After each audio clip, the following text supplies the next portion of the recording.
Who was one of the first men nicknamed Red, and why? Why was his brother named Heel Catcher? Jacob was born so soon after his twin brother Esau that he grabbed his heel and earned the name Heel Catcher, or supplanter, a prophecy of Jacob supplanting the position of honor in the clan and the blessing of his father, normally given to the firstborn. Even in the womb, Jacob struggled with his brother. When he became a man, he even fought with God. Jacob's sibling rivalry is well known, but let's not forget his dogged determination. Their parents were partly to blame for the rivalry. Isaac loved Esau because he enjoyed eating game, but Rebekah loved Jacob.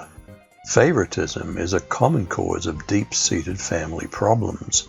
Jacob was conniving, but his brother thought so little of his birthright that he readily sold it cheaply for some red lentil stew, becoming perhaps the first man to be nicknamed Red. One day when Jacob was cooking some stew, Esau came home hungry and said, "I'm starving to death. Here and now, give me some of that red stew." That's how Esau got his name Edom, red. Jacob replied, "Sell me your rights as the firstborn son." "I'm about to die," Esau answered. "What good will those rights do to me?" But Jacob said, "Promise me your birthrights here and now." And that's what Esau did. Jacob then gave Esau some bread and some of the bean stew. And when Esau had finished eating and drinking, he just got up and left, showing how little he thought of his rights as the firstborn. Jacob can't be blamed entirely for bad relations with his brother. His mother Rebekah was also involved in deceiving Isaac into blessing Jacob instead of Esau. Esau said, "Is he not rightly named Jacob? For he's cheated me these 2 times. He took away my birthright, and behold, now he's taken away my blessing." Then he said, "Have you not reserved a blessing for me?" Isaac answered and said to Esau, "Behold, I've made him lord over you, and all his brothers I've given to him for servants. And with grain and wine I've sustained him.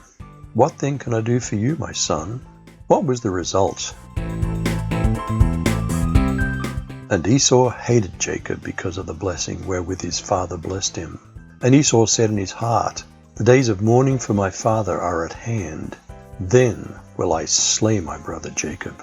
Families still fall out with each other because of favoritism and feelings of unfair treatment. It's always wise to discuss an inheritance openly and early, asking if anybody feels mistreated, and to solve potential issues before they fester. Nobody needs their legacy to be a divided family. Unfortunately, things were so bad in this family that Jacob had to leave town fearing for his very life. Even though he had some glaring character flaws, Jacob did desire to follow God. Jacob also made a vow, saying, "If God will be with me and will keep me on this journey that I take, and give me food to eat and garments to wear, and I return to my father's house in safety, then the Lord will be my God."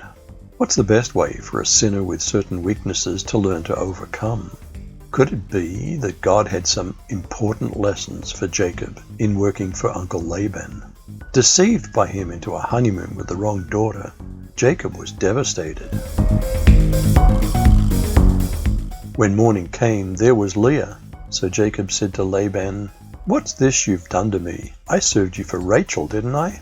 Why have you deceived me?"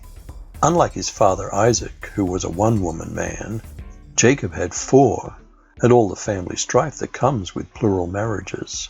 God's ideal at creation was 1 man and 1 woman. Imagine only having a quarter of your spouse's time, or less if you were not a favorite. What a selfish lifestyle. Yet God works with us to teach us through life's experiences. Jacob was learning not to cheat others the hard way by being deceived by his own uncle, as he told Laban's daughters. "You know how hard I've worked for your father, but he's cheated me, changing my wages 10 times. But God has not allowed him to do me any harm." Jacob journeyed as God instructed him. He encountered angels and wrestled all night with God. We are encouraged to persist in prayer, Jacob continued even after he sprained his thigh, until God finally blessed him. He said, "Your name will no longer be called Jacob, but Israel, for you have fought with God and with men, and have prevailed." As he took the spiritual lead of the whole clan, Jacob was moving deeper into godly things, repenting of some bad spiritual practices. Jacob said to his family and to everyone else who was traveling with him, "Get rid of your foreign gods, then make yourselves acceptable to worship God, and put on clean clothes." A change of life sometimes brings a change of name. Israel, Yisrael, means God prevails. In the midst of hard lessons about deceptive practices, Jacob also learned forgiveness and made peace with his uncle and brother, later joining his brother at his father Isaac's funeral. God continued to speak with Jacob the whole time, even though he still had some important sins to overcome. Which of us doesn't? What family idols do we need to get rid of? God appeared to Jacob again while he was on his way back from Paddan Aram and blessed him. God said to him, "Your name's Jacob, but your name will be Jacob no longer. No, your name will be Israel," and he named him Israel. Jacob's pilgrimage was to eventually take him to Egypt, where on the way God spoke. And God spoke to Israel in visions of the night and said, "Jacob, Jacob." And he said, "Here I am." And he said, "I'm God, the God of your father. Don't be afraid to go down to Egypt, for there I'll make you into a great nation." Jacob's life, filled with strife and troubles, gives us all hope that we who are also far from perfect can be shown mercy and favor as we trust God. Will you have a change of heart and mind? Like Israel, will you prevail with God and believe the good news of God's reign? You decide.